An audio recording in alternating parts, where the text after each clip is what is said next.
Ladies and gentlemen, this is it, the first official football podcast. We call it 411 on the 442.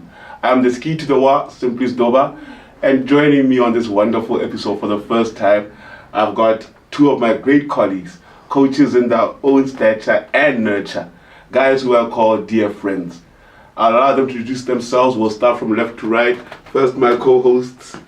Hello everyone, my name is Coach Kamuso, but in football fraternity they call me Kosti.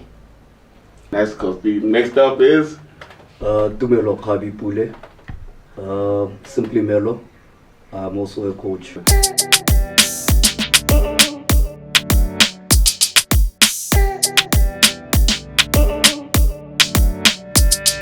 So, but let me just ask you guys, man. In this week of football, what did you guys see? What excited you in this week of the football world, man? I mean, there's a Club World Cup, the transfers. What did you guys from this week? What can you take? If you really catch what I'm trying to ask you guys. I think for me, from the top of my head, is seeing Brazilian football clubs going ahead, qualifying for the round of 16s. Yeah. Mainly because that's the footballing nation for me. You understand? Yeah. So seeing them doing so well, it gives me hope that football is still alive, and hopefully we'll see that translate into the national team as well. Because they have been struggling there too. They've really been struggling in the national team. I think the last one they won was 2-2. That's almost 13 years ago, man. And we're used to them at least winning one every 2 World Cups, or maybe you know what I'm saying? Yeah, but this is too long. What about you, Mr. Kosti? What I can say is that with the Club World Cup, I saw the African teams, we still struggle. We are still way back behind other nations, because looking at how we do things in Africa, there's still a lot of room to work on so that we can improve. But hey, like my friends here said, Brazilian football. Yes. Football. That's where art is. I personally, for me, when I grew up watching the Club World Cup, it used to be a cup of 8 teams, right? You'd win a cup in your continent, you win Champions League in Africa, Asian Cup in Asia. Then they bring these 8 teams together. I didn't really care. It was really small. Nobody knew what you were playing it for. So this new format, when it came out, I was a bit worried. 32 teams, how will they play? Where will the players get time to rest? I won't lie, guys. I'm amazed. I'm very, very happy with the way the tournament came out. For me, it's something that they should do every year. And hey, I'm just excited to see what happens next. But let me ask you this, guys. When do you see a team from Botswana, if our team from Botswana can enter the Club World Cup first, and when do you see that happening? And which team would you think it would be? I know you guys coach teams that have men's teams, not your teams, guys. Which team do you think would make it in this Club World Cup if teams from Botswana did enter? And how long before a team from Botswana actually joins the Club World Cup? Do you guys think, Hela, in general?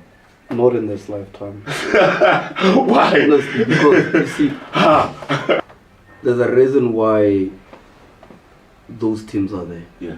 And it comes from small things picking up to become big things. Yes. And it comes from points. Years and years of building. Yeah. You understand? You look at a team like Sundowns, for example. That this is an investment that was made in 2003. Yeah. That's paying off now. You understand? It's years and years of doing things right. When you look back at Sundowns 5, 6, 7 years ago, they were that team that buys 6, 7 players in a window. They buy August and then they buy January and then they buy August and then they buy January. There was a time they had all the South African players. You understand? Yes. And so now it's gotten to a point where they understand that because of growth and maturity, they just need to plug the holes that are there. So they buy 2 players, they buy another player in January, they buy another 2.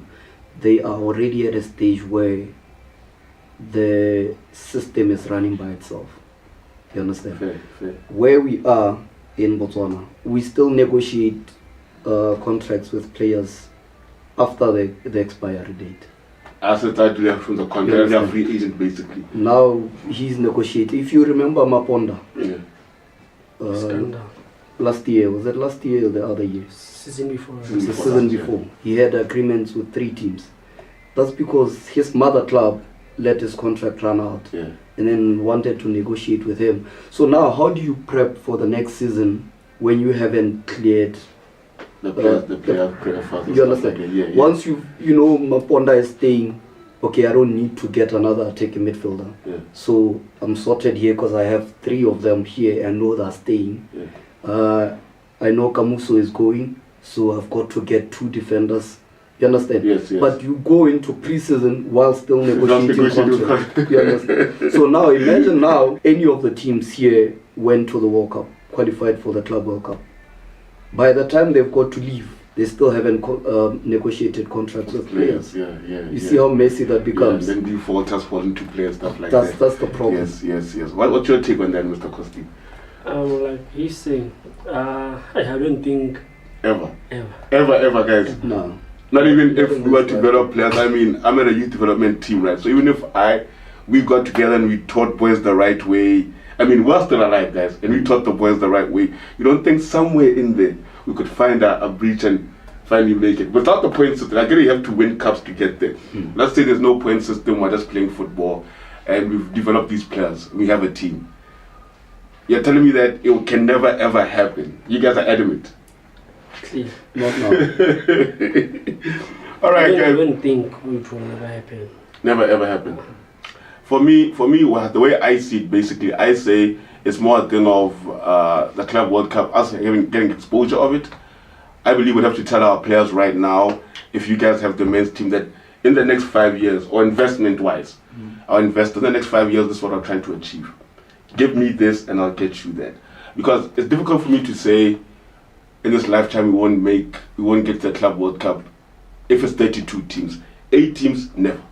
32, we just have to win 1 trophy, which is the CAF Champions League, and we have teams that can do it. I believe we can. Maybe your rollers, with good management, of course, right?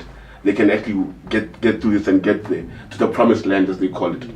But I do agree with you guys, it takes time, and like you're saying, player negotiation contracts, another thing that also take time, right? Especially in Botswana, because like you say, a player will leave a club, so his contract will end 3 weeks. The club won't approach him. But once they hear that the Crowns wants him, they then come knocking, hey, then they start confusing the player's head. But I catch that, man. But I am enjoying the Club World Cup, guys, and it's something that I wish can continue. Long live it. I'm still enjoying seeing Messi play. I'm still enjoying that, guys. I mean, I'm a big Ronaldo fan. I'm still enjoying seeing him play, do the do's. And yeah, I'm happy about that. But if I then ask you this about player-wise then, it was the FNB Premiership just ended. When you look at that and you say the team that won it, if they then think about doing this in the near future, which is Galaxy, right? Galaxy won the Premier League, right? GU. If GU then goes and says the next 5 years, if we can fix this, we can try and qualify for the Champions League. For the Club World Cup. Is it too far-fetched with the right management? It depends really on what they're fixing. If you look at, for example, you know there's a kid called Pist, right? Pist? Yeah. I don't know why I'm calling him a kid. But he's not a kid. Pist has been in GU for years. And he's been one of the best players for years. But they haven't been using him. Only until last season or the other season. So you look at that and you look at the fact that if you have these young players, look at the trend. I like to say in the footballing world, there's a trend that I mean maybe Southern African teams were missing out on that trend, is the involvement of under 23s at a senior level. You see Pist now has 2 years under his belt of Premiership football. Had he been introduced 2 years ago, he would be the player to take to the Champions League. Yeah. So now you need another 2 years for him To get to the Champions League level. Yes, You understand? Yeah. So when he gets there, you are only introducing another 18-year-old, 19-year-old.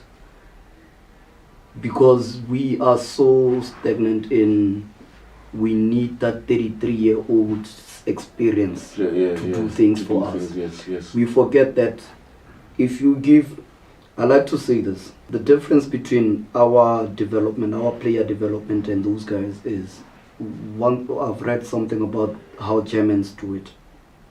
They have talent identification personnel. Yeah.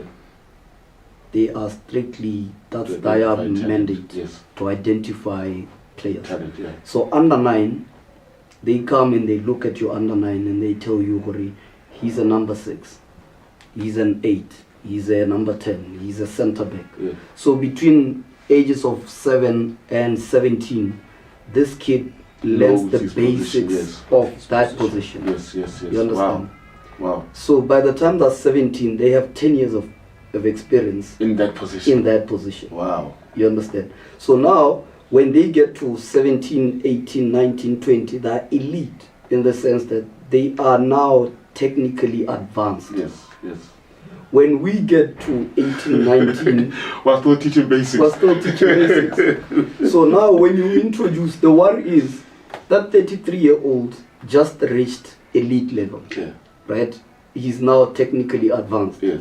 So you worry, if I put him on the bench and put a 17-year-old who's still learning some things, now I'm losing the league because I'm going to drop points. So I'd rather play the 33-year-old, which then makes the 17-year-old to stay on the bench another 5 years. Yes. So you lose out on the prime years because we don't develop quite well. So GU, going back to GU, seeing what they want to fix for them to get to that stage is what they're trying to deal with. Are they addressing their recruitment, or are they addressing their development? Okay. Those are the two key main points for me. All right. Now, I hear you on that point. Anything to add on that one, Mr. Kosti? Yeah, I think basically the team owner now, he did his introspection quite very well by going out and bring pivot. Yeah, that's a good coach. Yes. He likes to work with youth. So I think next season we will see a lot of young faces coming up on the lineup by GU week in, week out. Hopefully. Compared to this past season. This past season was Vincent, right? He was the coach last. Was he the coach last year? No, he was the assistant coach last year. And then I ask you then. Let me pose this question to you. Then what's the point of G having a development if they're never gonna get that place to the first team, right? Because that's where then it stems to. You say development, right? And as I've said, we are all coaches here. So me and him do development. You two, you oversee development at the Crowns. Do you then see that there's any point of us developing these guys if they're never gonna get chances the teams that can actually buy them? I mean, for me, where I am at, after 18, a player has to go somewhere, right? And I want to send him to GU. But then if I send him to GU won't play him, right? Because he's not technically advanced yet in their eyes. So what does that say to the player and about what these teams are trying to achieve when it comes to winning these things? Because we're talking about the Club World Cup. In terms of winning these things, what does that say about them? They have no ambition. See, the thing is, we do not have a gateway. Our pipeline has gaps. Yes. In the sense that we are not. You look at South Africa, for example, they have the MDC, and you then look at the. Give context. Some people don't know what the MDC is. The multi-choice district challenge. Yes, you understand? Yes. Where you have your under 23s, I think that's the. It goes up to under 13 actually. Up to? Under 13. The MDC, then it's the GDL, which is the development league, right? The MDC is kind of reserve, where reserve players. Yes. Only for reserves. Yes. Okay. So in that way, you look at the big teams in South Africa now. There's an influx of under 21 players. Yes. I've seen Pirates. I've seen Chiefs also do it. Yes. That is because there's exposure. Trust me, you will not get exposure at training. Because first things first, you take that kid from the under 21s and you say, come train with the senior team. Yes. There's that pressure that I'm now going to train with the senior team, right? Yes. I've got to prove myself. And then during that week where you are trying to integrate him into the senior team, you have a big fixture at the weekend. Yeah. These guys are not caring much about integrating him as a player. Yes. They're focused It's win at the weekend. Yes. You understand? So what they do here, they're not going to be friendly, they're not going to be... They're actually going to intimidate that boy. You understand? To make him stay up So to you team, don't get to see him and his capabilities in training. Also understand how short training sessions are. Yeah. You understand?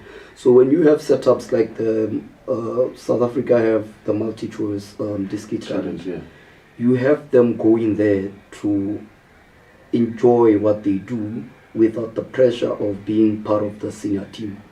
And once they get 2 years, 3 years under their belt of thorough competitive football, they just come in gel with the senior team when they do come, because they're used to the intensity, they're used to the exposure of stadiums being full because of them. You understand? Yes. It's not a foreign habitat for them when they get there.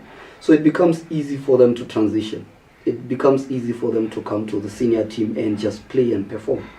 But then you take, I have really special kids at the Crowns. Amazing players, you understand?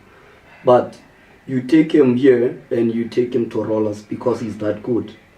He's not going to be at the same level of those guys. Yes. Not because of talent, you understand, but because of many other things that he had to go through for him to get to that level. But because our pipeline has gaps, we tend to lose so much talent in those gaps. Through those gaps, you understand? So you find out that, like you're saying, you want that 18-year-old to end up at GU because you understand, you've seen him the past 4 or 5 years, how good he is and how he's developed. But he gets to GU and sits on I was actually talking to my players when the season ended. I was telling them, gents, there's the fact that you did so well this season, you're going to attract attention. But be careful where you go, so that you don't end up losing all this hard work that you put into the season. So he goes to GU because he's that good. And then he gets to GU and he can't sit on the bench, just understand. He can't sit Kaswane on the bench. And then 2 years later, that's when he realizes, damn, I can't stay here anymore. So let me go look for a team that's going to play me. He goes to VTM and he's lost 2 years of his progress. Now he gets to VTM. VTM expects him to be the player he was at the Crowns, but he's lost 2 years sitting on the bench at ZU. So he's not the player they want. In January, they release him back to the Crowns. Now he's a 27-year-old back at the Crowns. That's the problem. That's the harsh reality of Botswana. That's the harsh reality. The harsh reality of losing players and gaps, like you're saying. And in terms of I also believe when it comes to player development, but we'll get to that. Because I also want to ask you something about a certain player of yours that I've been hearing on the rumor mill, right?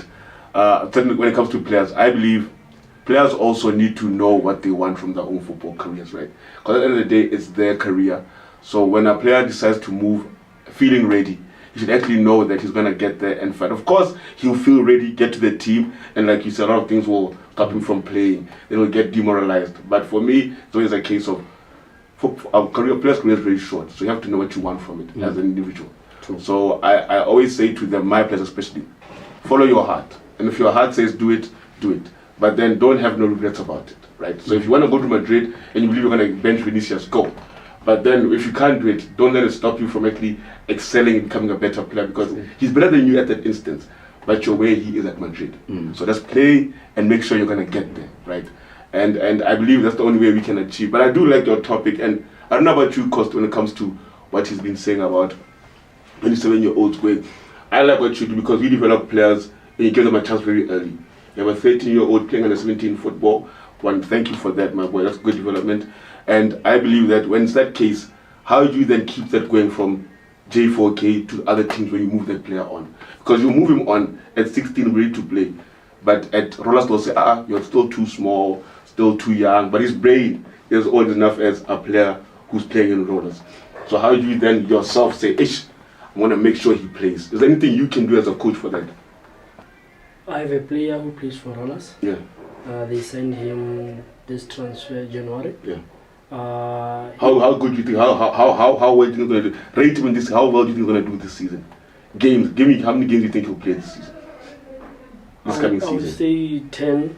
10 more. 10 more games. Yeah. Okay, starting. Yeah, starting. Okay. Because I'll hold you to that. In episode 20. After episode 20, I'm going to ask you about that. Yeah. So because I know how he works. Yes. He's a hard worker. Yes.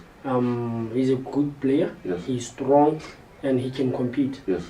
Both in the left back or right back, but he's a winger. Okay. Because I developed him to become a versatility player. Yeah. He can play as the right back and as a left back. So, like he has been saying, our teams, they're after results. All of them. All of them. Even us, I would like, even me at FC45, half the time I develop, but at the end of the day, kids also want to win. I like the winning feeling. So as much as I'll say develop, I then say try get the result, guys.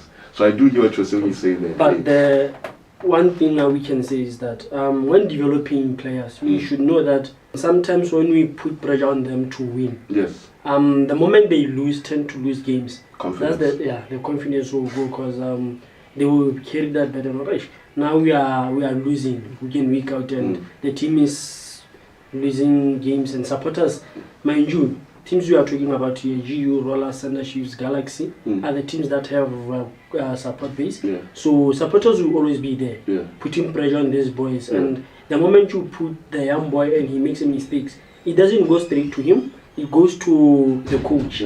Because in football, we all know when the team is doing quite well, we praise the players. But the sour pill now is the coach. So that's how things tend to be. So, like GU, I know, like I was saying, Pivot, he's a strong, bold coach. He will tell the supporters, well, I'm here to develop. And he won't hesitate to bench a big player for a young player.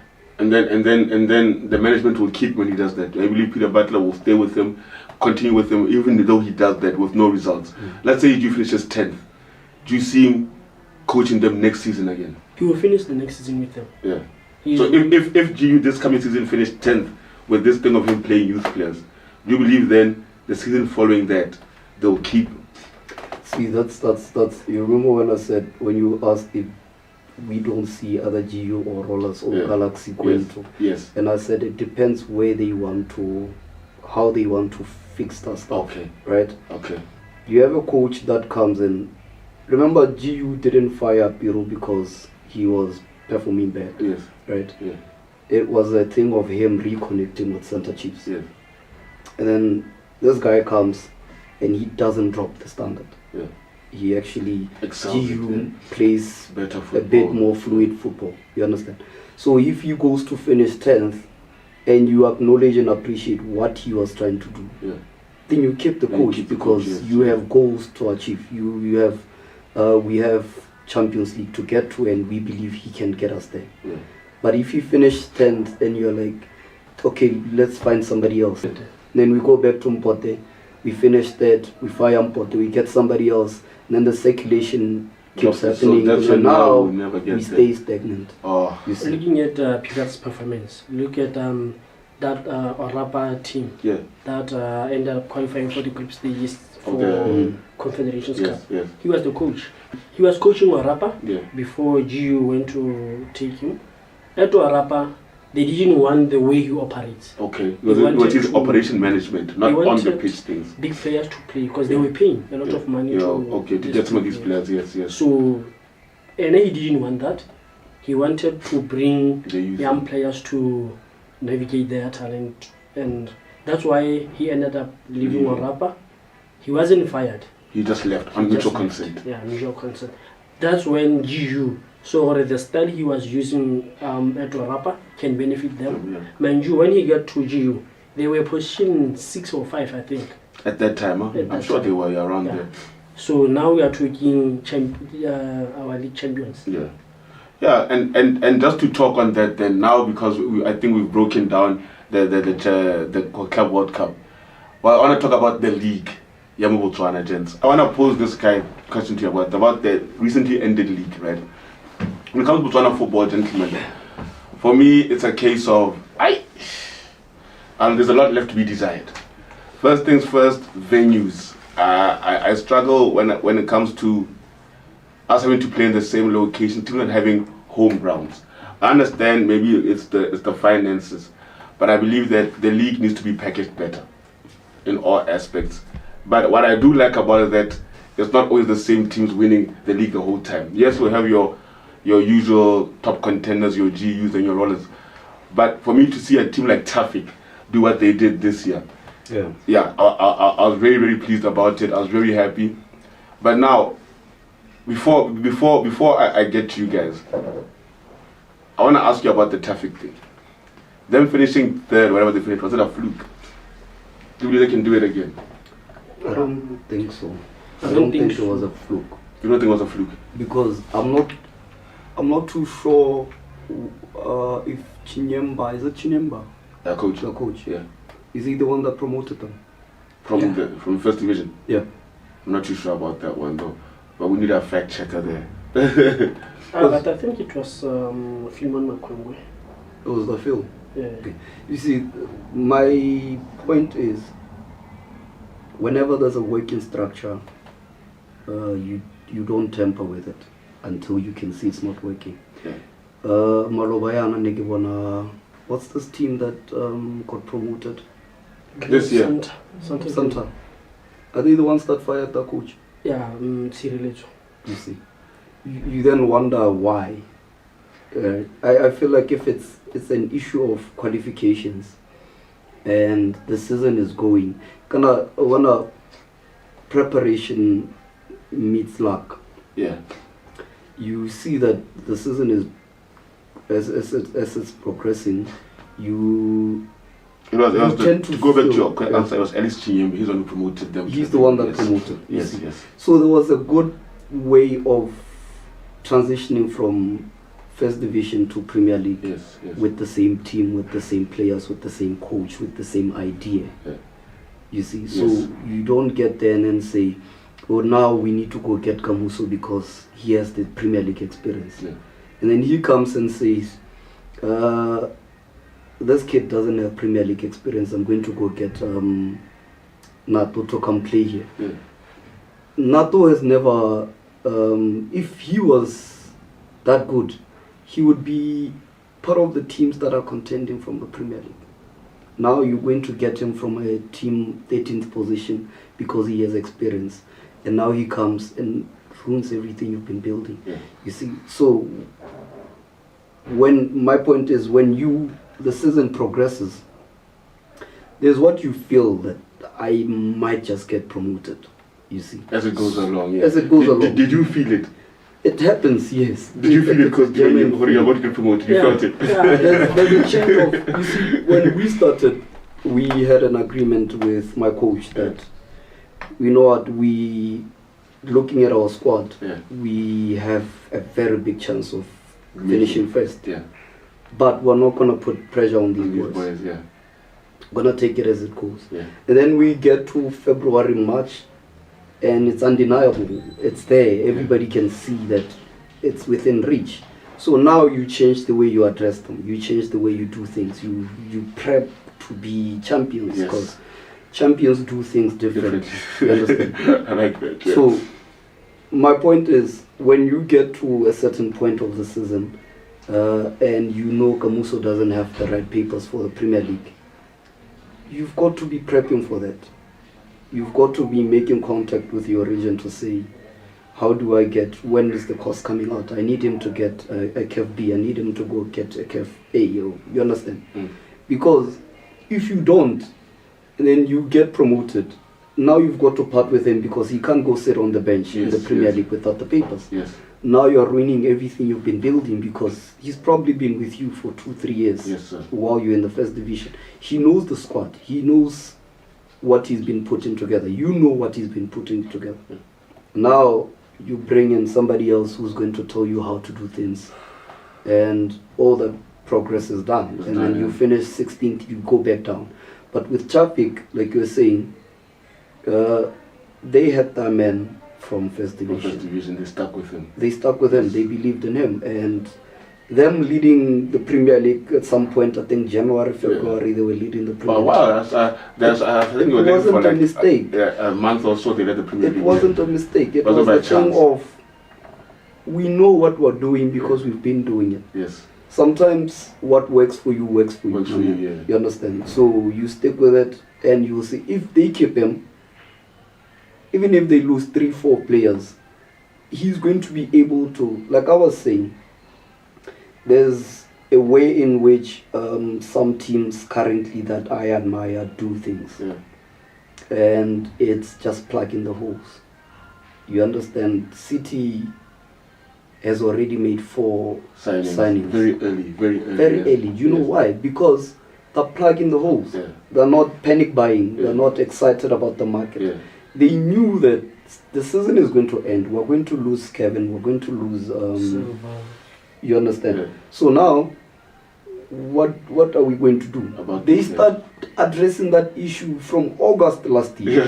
Yeah. You understand? Yeah. We have a short list of the left backs we want. Yeah. We have a short list of the centre attacking midfield we want. Yeah. So during this season, we're going to pay attention to them and how they do. Yes. And then in May, April, we make a decision. Now they do that, and we're like, City is already done, they're ready. Yes, they're not panic buying, unlike other teams. There's a plan in place, There's a plan. motion, They're just plugging. steps, yes. So even if Tafi goes on to lose 3-4 players, you believe they won't struggle?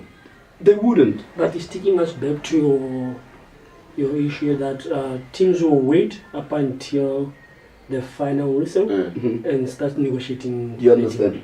And mind you, coach is gone as we speak. He went to Atafi. Arapa. Yeah. Yeah, Chinyemba went to Arapa. To Arapa. Yeah. The centre back is going heading to Sunday Chiefs, and the attack. Luamba. No, not Luamba. The other one. The one who scored a lot of goals. The player of the season. Yeah. He's going to Roundups. Yes. to Sunday Chiefs Sunday Chiefs. as we speak. And one player is heading to GU. You can see now next season Traffic won't perform the way they did. You see. So that's why I was saying, if the Rebuilding coach phase. stays and if you lose 3-4 players, then you're okay, because he knows What he needs to what he needs to, because he has the rest of the squad. There's probably a kid who has been benching or playing 10-15 minutes, getting ready for that. getting ready for when he takes over. You understand? So now, if that player goes, he knows, okay, I thought by now this kid would be here, but he's not here yet. So let me go get somebody. And then he stays as the understudy. But then you don't keep the coach. You lose 6 players. That's how you end up 13th. 13th and the next maybe season. once again. You But if I then ask you guys, is there any way to stop that from happening? I mean, you look at, like you're saying, Chinyemba, there was any way to stop him from leaving? If you think about it, if you're the traffic owner, can you stop these teams coming with money and saying, here, I want your player, and them leaving? See, the thing is, more often than not, in conversations, we tend to take football as football and forget that to other people, football is a career. You see, it's a livelihood. Everybody wants a structure that's stable, where there's comfort, where there's knowing my things are covered, I just need to focus on doing my job.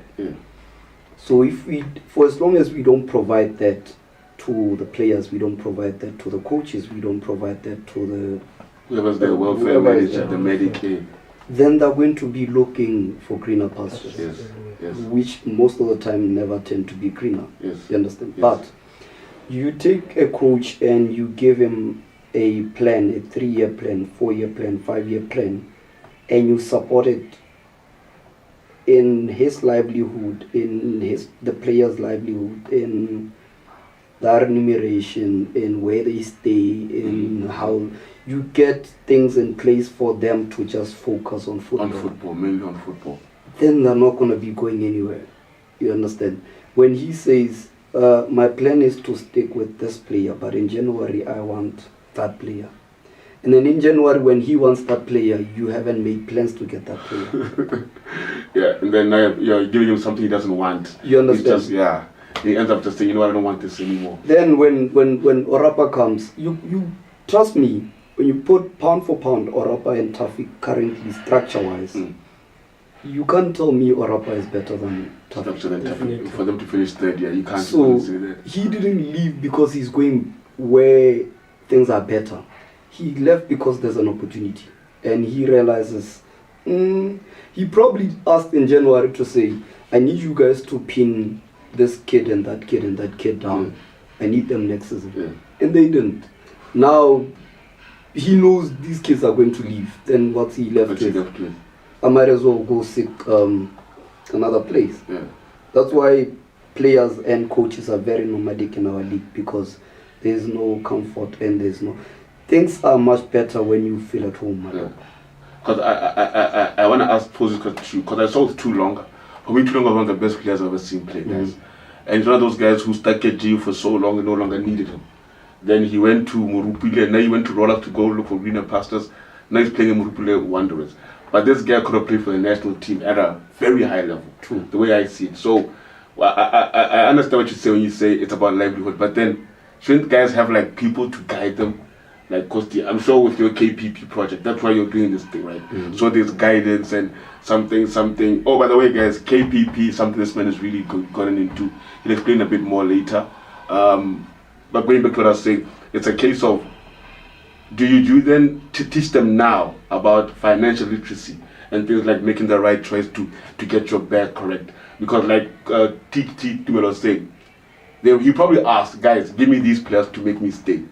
Then Tefik said, no, we'll give them to you just at a later time, right? Then when they saw him leaving, they said, let us try to pin them down. But by then, they're already gone too. So then, how you then as a coach, I'm asking you as a coach, would you stay if you are that man, knowing that you have Confederations football? Or would you have left just like him? Football is a game of opportunities. Yeah. Whenever you get opportunity, there's nothing can hold you. Unless the team has something. Something to say, stay, Papa, stay, we got you. Because some coach can stay, but looking at the welfare, you look back, no, I left my wife, I left my kids. They expect me, or whenever I come home, I have to have something on the hand. I won't stay.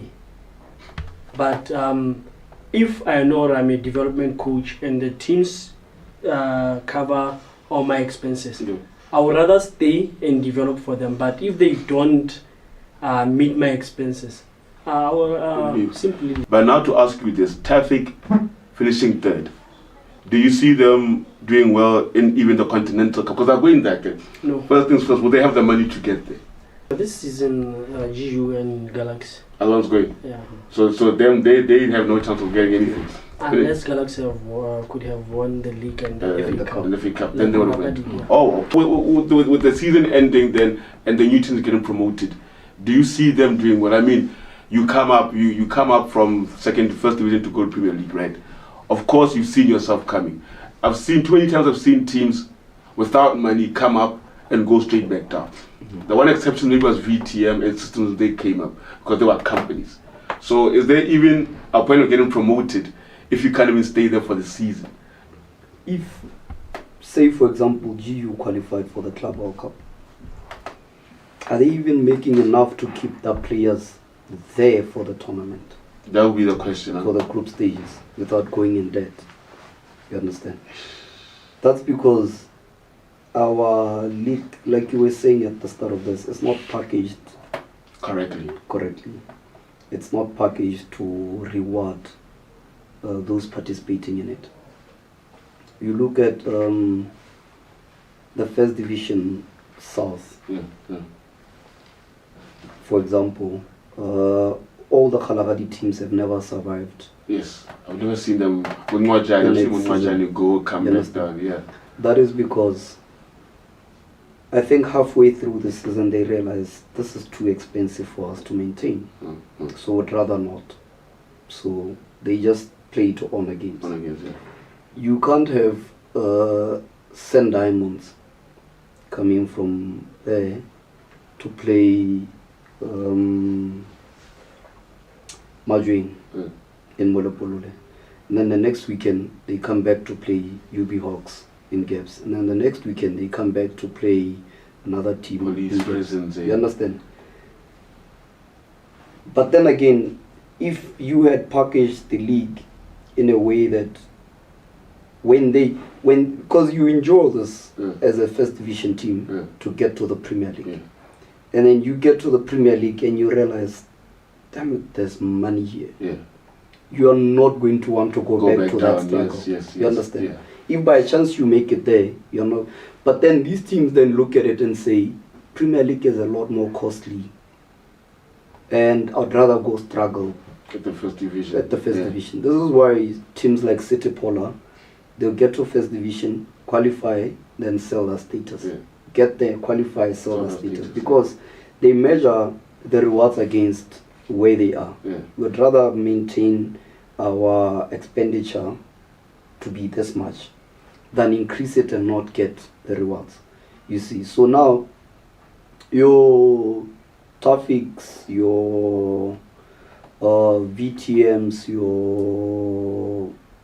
the mid-table teams in Premier League, I think that they, by virtue of passion, just to stay in the Premier League. Just to stay in the Premier League. Would you agree, Kosti? Yeah, because looking at their performance, we knew even if Traffic is challenging for the league, that big dream was to maintain their status in the Premier League.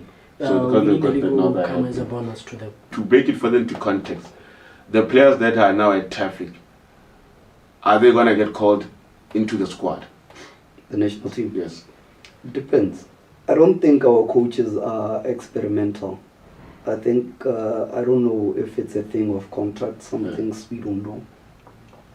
But you can't have the same player in the national team for 3 years in a row with average performances. But every time the call-ups come, he's one of the first names. You understand? And the league is progressing. We have now competition for him in the league, and that competition is doing better than him in the league. But first call up, it's him. You understand? When you just turn that down to just being lazy, because I'll say this: there's a kid I also follow. His name is Tlotlo. Tlotlo plays at Happy Hearts. Tlotlo has been in the under-20 setup for so long, from 15. So even when he doesn't perform at Happy Hearts, they still call him, right? So now I want to find out, is that them done just to be him in the system? When they get these boys at under 15, under 17, they put their names there, then they always just go revise them and add 1 or 2. Because that's where I feel that, because I've got boys who are doing really well, who should be in the national team, but they're not. But every time I look at the under 20 squad, he's called out. It's a thing of lack of effort. Lack of effort from the BFA. From our coaches. You see, the thing is, when I watch a lot of tournaments, because I just hate to be home when there's football, understand? And I go to these tournaments and there's talent everywhere. But you get teams circulating the players because they do not want to put in the effort to go out there and look for players. Yes. You find a player like who's circulated a lot in our Premier League. Cooper's gone to Exactly. Take Cooper for example. Flash. You can't tell me that he's a centre mid, that kid. Yeah. You can't tell me you will not find 3 better players than Cooper if you watch 3 tournaments in a row in different regions of the country. There's somebody that's better, lot better. But because we do not want to put in the effort to unearth such talent, we are stuck with Cooper. And because Cooper has played for Rollers, he has played for GU, he's soon to play for another team, and then next season we then think Cooper has the experience, and then we call him to the national team. And that's another gap in which we lose talent. Yes. Because we're not putting in the effort to unearth such talent. You look at these playoffs. You go watch those regional playoffs. There's a player that's good enough to play in the Premier League, but they don't get promoted. Their team gets third in the playoffs.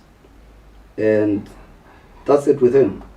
Because nobody came to watch him. And then you go to Sunday or just do something else. He goes back and then it gets boring. The thing is, when you're doing something and it doesn't come out, you tend to just let go. He goes back, they finish first again. He goes to the playoffs, same thing. They finish second. They don't get promoted. Next thing is a Sunday soccer player. Yeah. Because of that constant not being seen, knowing it's good enough to. If we put in effort to, say, at the end of the season as Premier League clubs, we go watch these promotional playoffs. Yes. You're going to find somebody better. Who's not going to cost you? You call Cooper right now. Cooper says, I want 20,000. Yeah. Why do you want 20,000, Cooper? Because I'm from G. Resume out, Yes, I'm from G, I'm from Rollers, I'm from there. Yeah. But you get that kid, you give him 5,000, you've changed their life.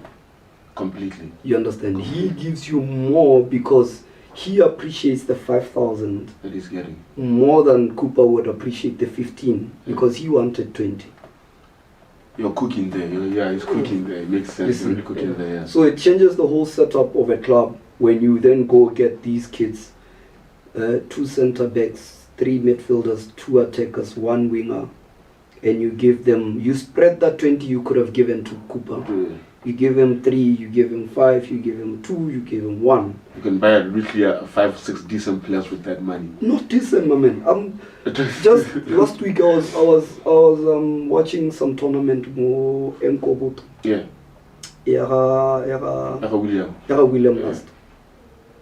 There's a team called United Artists. Yeah.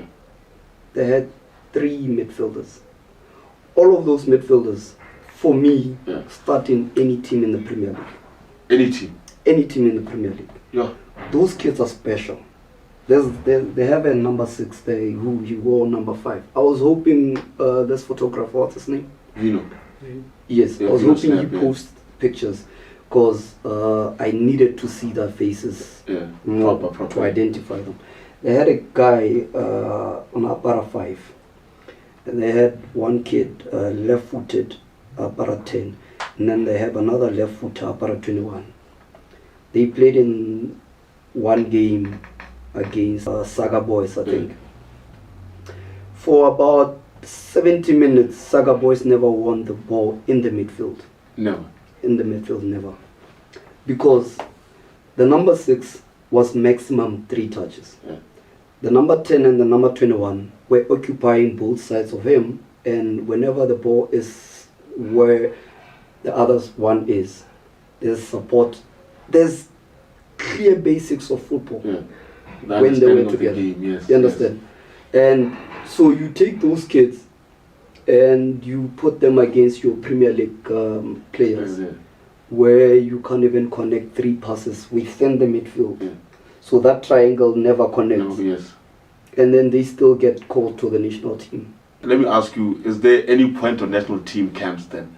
Because every week, guys, I open my social media, guys on camp, whether it's the mayors, the under 20, the men, always on camp. And I want to find out, what are these camps for, if you want to ask me? And if you're not going to bring new boys in, are you just giving these old guys who have been called up just a holiday to go get a free month, because they get paid to be on camp, right?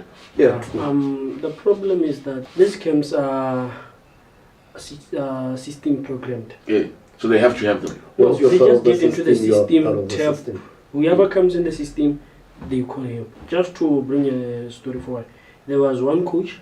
He coaches the ladies team. Yeah. He told me we're gonna one day I was just sitting at home. I just had a call. We want your player to come into so to come for camp. Yeah, for which category? They say under 20. No, she's way older than that category. And the coach says, so I just went into the system. I saw the name. I thought she's. See, they don't even. That's lack of. Actually, speaking on that, I got a call also recently from a coach asking me about a certain player. I think he called you about it after. I told him, the boy you're talking about was not at FC 45. It could be at J4K. Yeah. I don't know if the man called you to find out about it, but then I was like, how do you not know the player that you want to call up to the but you want him to play national team football? So then it struck me I believe, like you're saying, these camps are systematic, and these names, they never really refresh the list of players. So a player will be under 17 and will always just be called up until maybe under 20 level, which I believe is happening with Hernandez Clotro kid, because he started under 17, he got called up under 20, he didn't play for Happy Hearts this season.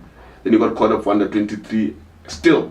He got called up for under 20. So for me, it's a big haphazard, which I asked them, gentlemen, why not just go out there during the regionals and, like you say, let these coaches go see what's out there and then bring it in, because I don't see a point of these national team camps, guys. I believe it's a waste. I believe that it's a waste of resource. That money could be used better. And I don't know, maybe I'm just talking. See, the thing is, when there's no ambition from the top, these things are just done as they are right now. You look at if we have the ideology that Morocco had, where they dissolved all their youth structures for 5 years and decided that we're going to rebuild our youth structures. And it then went on to be 7 years. And after 7 years, Morocco under 17 team, the boys, were dominating in that category. The under 20 went to the World Cup. The national team, full of under 23 players, went to the World Cup. The women, the senior team, went to the World Cup. The under 20 women went to the World Cup. You see, that's the fruit of their labor. 7 years, they dissolved everything and then rebuilt their youth structures. You see, so now it comes to a point where, do we actually want to see our national teams doing better? If we do, what are the problems? Because we can't keep saying we hope. See, now we have Zebras at AFCON, we have the Mares at AFCON, but do we have a plan of them being at the next tournament, or we're going to go to the next tournament with the same squad? That's actually a very question. You see, yes. Because if you want them at the next tournament and the next one, with the belief that at the 5th one we finish at the semis, and then 6th, 7th tournament we are now aiming to win them, then we start now to prep for that. But if we don't, then you see a player that's been in the national team and not performing still getting called up. You see a player that's been in there was a belief, this is to give you context of how I believe things should be done. There was a belief that back when Brazilian national team was doing good, they had influence in where their players go and how they perform there. When you look at their captaincy, every time they had a vice captain getting closer to being the captain of the national team, he would be transferred to the club where their captain plays. I think I remember something like that, So he goes to deputize even at club level. It becomes a tradition for them. So now you have an under 15 player that's really special. He gets to the under 17 national team. You can see he's developing into a special player. But you're not influencing his wholesome development. You're not looking at how do we address the fact that we want him to go and play by the time he's 19, 20 at a Premier League team. Do you influence this transfer, or you just after camp he goes back and then Happy Hearts doesn't play him anymore, and then there's under 20 you want to call him again? That's because he was at the last camp. You see. And because that's what's been going on right now. So that's something, I believe, something as a football association we really have to address. And I don't know how they would do it, Tumza. Maybe it's something that we can put on paper, petition as youth coaches or coaches of these lower development teams to say, guys, start doing things differently.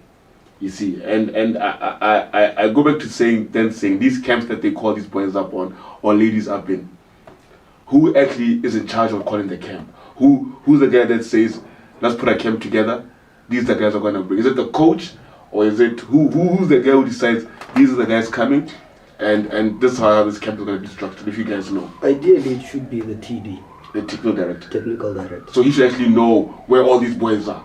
He should. He should have people working for him to keep together these groups. He should have people working for him to identify these other new guys. You see, so when you see, there's a reason why there's supposed to be a leader in anything. Yes, yes. As a technical director, you are given direction for our football. Where do we want our football to be in this period of time? Yes. I doubt he has such a mandate. I wouldn't know, but I agree with you on that part. Because if he did, we want our football to be this way. We want our football to be structured this way. We want our traditional system as Botswana to be this way.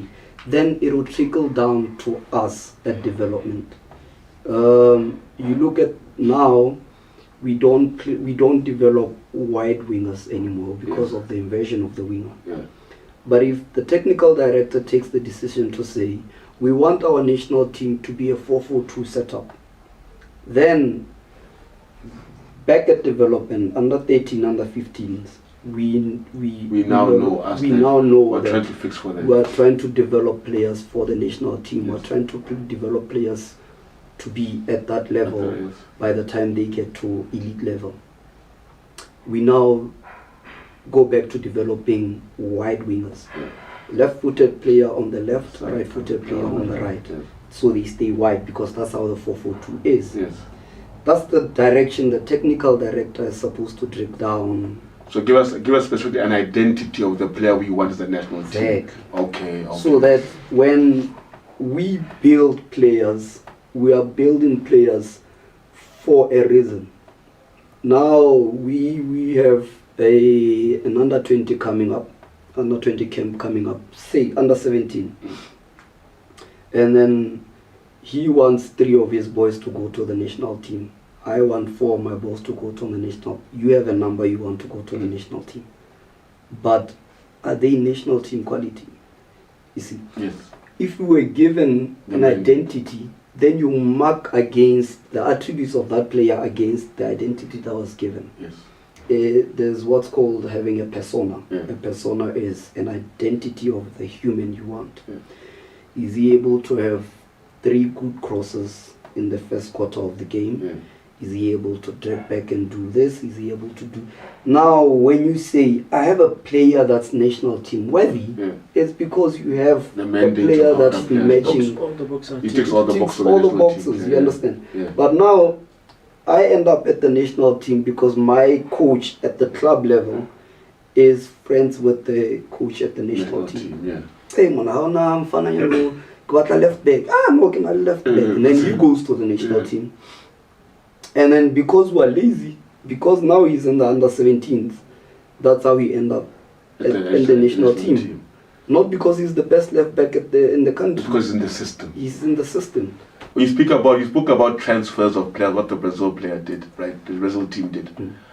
I then want to ask you, within our own transfer window, because like you're saying, a lot of envelope money in this window, Majita. A lot of one thing, because they want to sign you, don't sign to use contract. Don't. I have money for you this side. That's how there are no agents in this window, right? So then, this transfer window, Ronai, is it a legitimate scam? I don't want to call it scam because it's actually people's lives online here. But is our transfer window just a way of guys boosting out their pockets? Or is it there's a purpose behind our window? Another window in general, like you said, City went and got 4 players early. United are trying the same thing. I'm sure Madrid also did with these new signings, young youth players. In Botswana, is the window something that people really take seriously? I can say the issue behind the transfer window and signing of the players is that we know as coaches or players are hungry, very hungry, so we tend to take the opportunity of their hunger. I will just go like now as the head coach of J4K, I will go then seek for to use Diogo's name, the Crowns player. I will tell Diogo, we have just gained promotion, so can you come and join us? It won't be easy. I wouldn't let that happen. I wouldn't let that happen. But because I'll be taking the advantage. Yeah, no, I hear you. Yeah, with advantage, I think like that. 2000 does it? You won't hesitate. No, you won't. Because it's a fast cash. The player thought that they like shortcuts in their career. So where there is money, everything is easy for them. So you'll see. But you know why our players like shortcuts? It's because there's no proper pathway. I want to ask that. Is there a policy when it comes to transfer? So now it becomes a very, very short. Football naturally is a short career, yes. Right? But more on it becomes even shorter because one bad transfer, you're done. Yeah. There's no redemption. Yeah. So they are not opportunistic, they are realistic. Yeah. This issue we have here, Sunday soccer. Yeah. You have a young kid, I'll give an example with my players, right? You have a young kid who back at home, someone like Baba. Yeah. Back at home, the structure isn't that well, right? They are on survival mode. Yeah. And then I say to, like you're saying, Baba, I need you at the weekend. We're playing City Eagles, for example. And Baba, Sunday morning, he gets a call from a Sunday soccer team in Muchudi saying, Baba, I'm going to hear another final for 8,000 final. He's going to play for free here that weekend. You understand? He then looks, if I go to the grounds and we win, I go back home and I still find no food. But I can that final Muchudi. And you win. Even if you win, even if you lose. I've already gotten 1,000. So I go back home and I give something to my siblings. You see. So it's never a thing of indisciplined players, it's never a thing of opportunistic players, it's a thing of how the reality of their lives is they've got to survive. Most of these kids are on survival mode. So you take, for example, we did very well, right, the past season. The reality of our situation is those kids are going to want to move. Yes, to better clubs, I wouldn't say better, that's bigger clubs. Not because there's nothing we do for them, right? But because they look at the situation and say, if GU has an interest and the minimum pay at GU is 7,000, I could do better at home. So it doesn't matter if we promise him we're getting promoted next season, all these nice things. The reality of his life is 7,000 would do much better for his family than him winning the league with the Crowns. You see. So when you look at the Premier League, you take a player that's at Tafik who just finished third and you tell him we'll finish first next season. And then Santa Chief says, you're getting 7,000, we'll give you 17. And then he thinks of the situation back at home. He's not going to care about the glory. The reality of his life pushes him to take the decision. So within that window, guys, who actually regulates the stuff? Is it player to team? Is there somebody in between the player and the teams that are coming for these guys? And I asked that because I want to ask you about a certain player I saw in the news for the Crowns, Bruno. I understand you guys loaned Bruno from a team, or from, was it 11 Angels, right? And now Bruno wants to go back already to the bigger Premier League club. Is there any way you guys can tell him, Bruno, next season will get promoted, and you're going to be captain, and then the future looks like this? Because the way I see it, he won't be a Crowns player no longer. My philosophy at this level is not just to be a coach, you understand?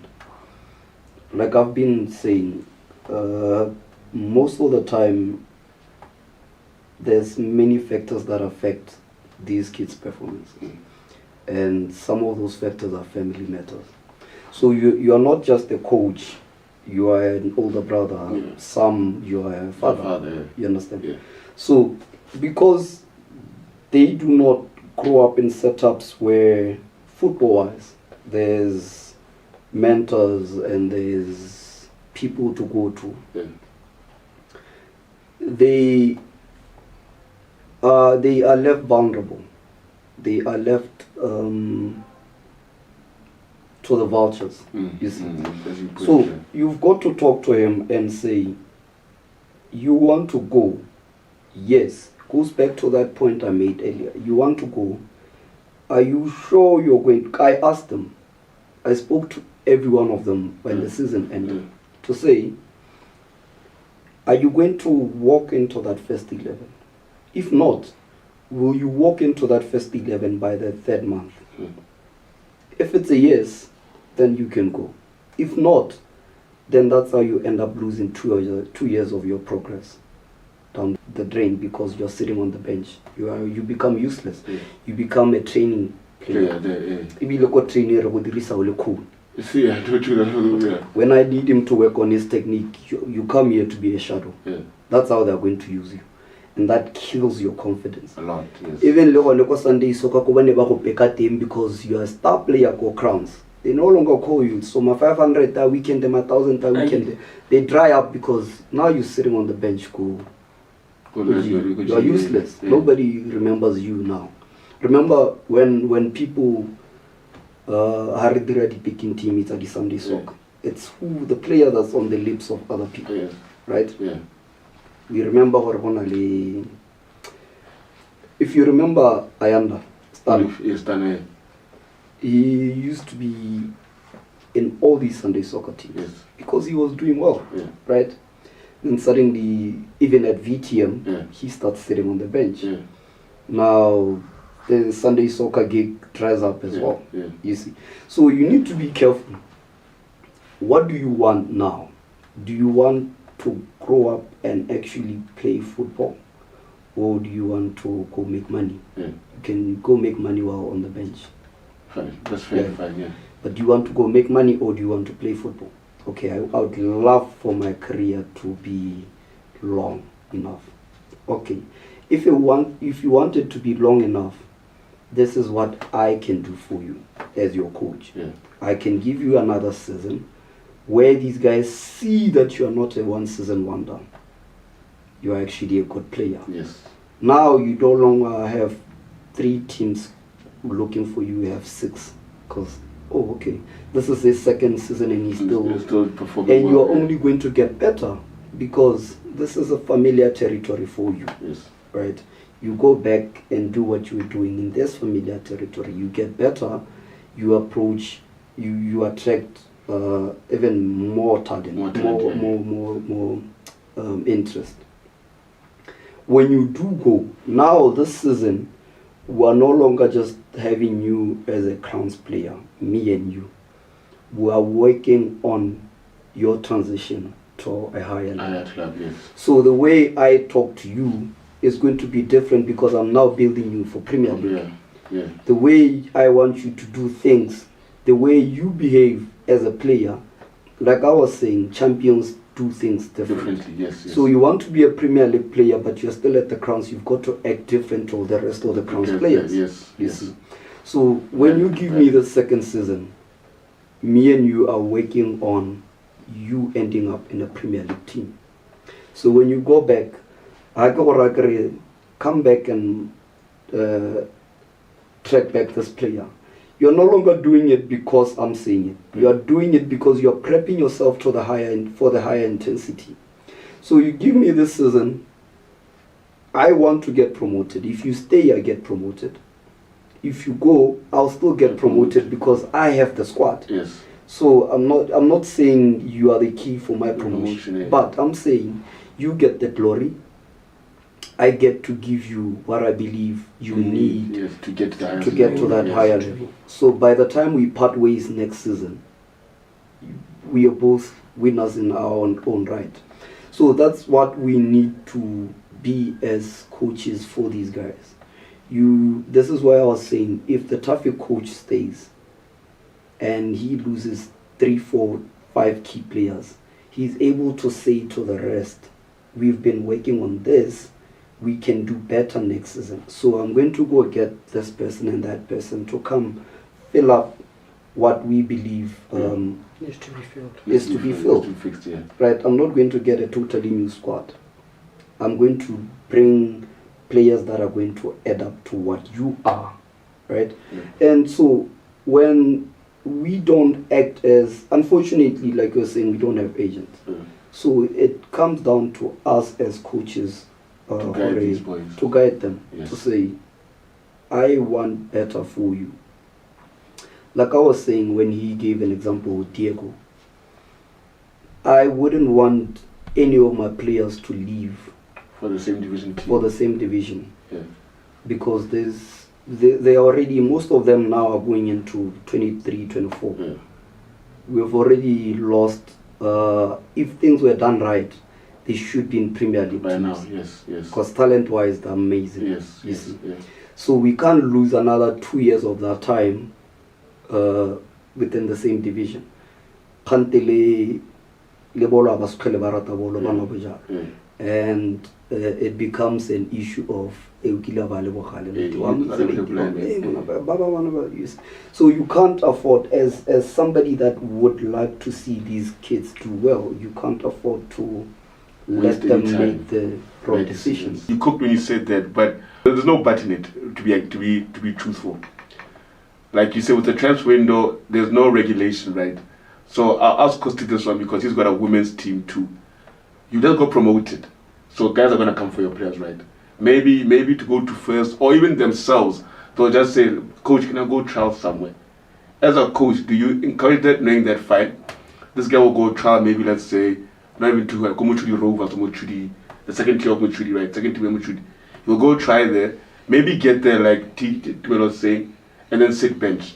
But to him, he'll still believe that's better than being where you are, right? How do you then convince him that no way is this better, because like T was saying, you wasted 2 years of your career sitting on the bench. Yes, you're getting money, but you should have been playing more football here for an even bigger move to the bigger club than where you are at right now.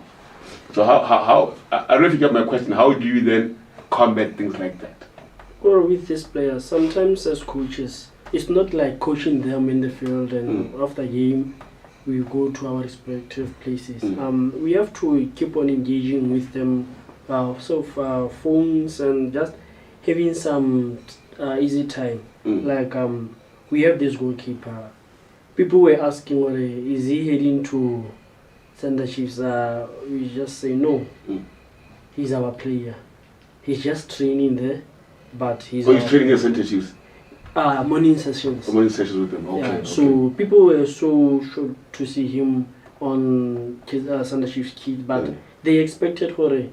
He's a Thunder Chiefs player already. But, but if the boy comes in and says, "Coach, I want to go to Thunder Chiefs," knowing what's gonna be third choice, are you gonna try to stop him or Marare Tama?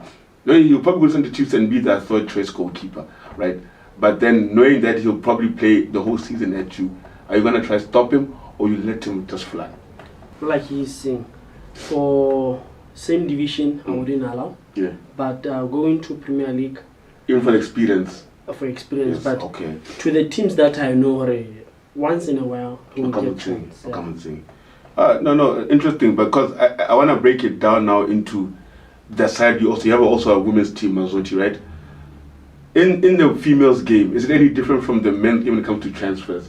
Because I'm always seeing women transferring, double action coming, GU buying everybody. How does it work there? Because with GU, once a player does well somewhere, they buy. In the women's game, I don't know if that's true, because I always see them winning. I think they've won 45 in a row, these ladies. So then when it comes to that, is there a different setup in the women's game when transfers? I don't know if you have anything to say about that. I mean, in terms of transfers, or how the ladies play, or training, or just in general football. They have the same type of football as the men. The difference is that Ghana, mind you, our women football, we are still growing.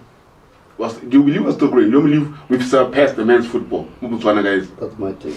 I believe we're better. Technically, we're better. I will say technically yes, but I'm saying the package, like the women's game itself in Botswana, has it not surpassed the men's game? Sponsorship, funding, being pushed. Because I see girls going to play in Turkey. I don't know how the Turkish league is in women's, but I've seen so many girls move abroad. We don't have sponsor. In the women's league. The only time we get chance to have a sponsor is when you qualify for DTC. Besides that, everything's coming out of pocket. Pocket. In the women's game. Yeah. So for BDF, for Collabo girls, sponsorship, no sponsor, no grants. How do you guys do it? With the team. How's the league even running? The reason why our league is running, there is a proper league management. Okay. The gate takings. Okay. In Gaborone we cover our league with gate takings. Ooh. So guys don't come to games, you don't get nothing. Nothing. So it's indoor, but because we have passion. Yeah. As team coaches, team owners, we have passion. So that's why we keep women football running in Botswana. The only time you tend to get something is when you qualify for DTC. And that's about it. That's all about it. You see, that's where my problem is. We have, like I was saying, we have the mayors at the WAFCON now. Yes. And then we still have the women's league running passively like this. At the same time. Yeah. Now we expect the mayors to do well there. Otherwise, Alex is the worst coach in the country, right? Yeah. Otherwise, Alex should have never went there, yes. right? If Alex comes back with that same team, and then 2 years later, we have another WAFCON, we expect that same team to take us back there. Yeah. We forget that they age. There's many other factors. Especially women's football, yeah. You see. Yeah. So, if we are not going to be trying to keep the talent, and trust me when I say football, women's football, the quality has improved so much. I believe to an extent it's much better than the Premier League, the male's Premier League. Yeah. And if we're not going to try to capture that and nurture it, to package the women's league and get sponsors and get these teams to actually compete with GU. Now we end up having GU representing the national team. And then when the GU structure crumbles, we do not have a national team. Sure. You see. So now we have teams like your Mazoti who over the years were doing so good. Yeah. Now they're now just one of those teams in the league.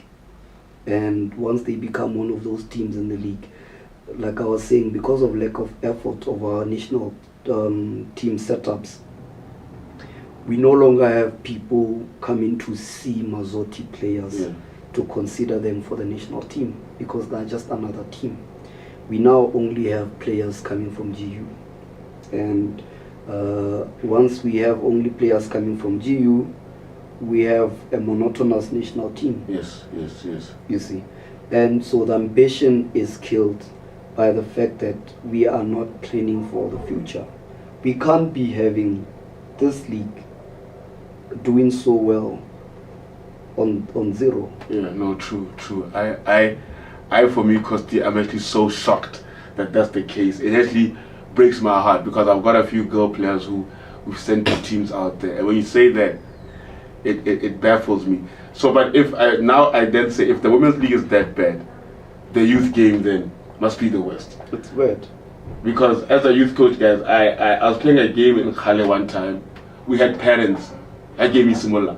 As the game is about to start, we are still trying to get the pitch ready. And then I say, you want players, but as the BFA, you don't even come see these players. Why? How they're being trained and where they're playing. True. So I then go back to say, is the women's game, because I say, if you're going to get women to go play in Turkey, better their lives. In China, better their lives. I would say then they're doing better. That's the best team of football in this country. Maybe they're not going there. Maybe because our league is so well packaged. Maybe they're going there because we need to unroot why they end up there. Okay. Is it because there's an agent that's just dedicated to getting our players out there? Okay. Who's that agent? Okay. Can't we then get that agent to do master classes, involve other Asians that we have to see if we can't, if our league is so poor, then maybe we should get our young players outside, that they can experience that quality of football, and then when they do come here, they sort of, it rubs off on others, because that's what we're leaving it to be luck. We're not trying to develop our game to that extent, so maybe we leave it to luck. Maybe we leave it to there's a lady who plays in Zambia, Kammu. We leave it to your Bosija, who's at Sundowns, to come here, and then it rubs off. The quality rubs off on these ones. You see, we are taking chances with things that we want to then depict as if they're precious to us. I now hear you what you're saying, guys, and you know, I wish we could talk about this all week. I wish you guys could actually, I could pitch a tent, we could sit here all week, but unfortunately we can't do it. And with that, I'd like to say, gentlemen, thank you for coming on to the first official show of 411 on the 442. There'll be more, guys, so click the like and subscribe button. If you don't, you're a bastard. No, I'm joking. Thank you, guys. We out.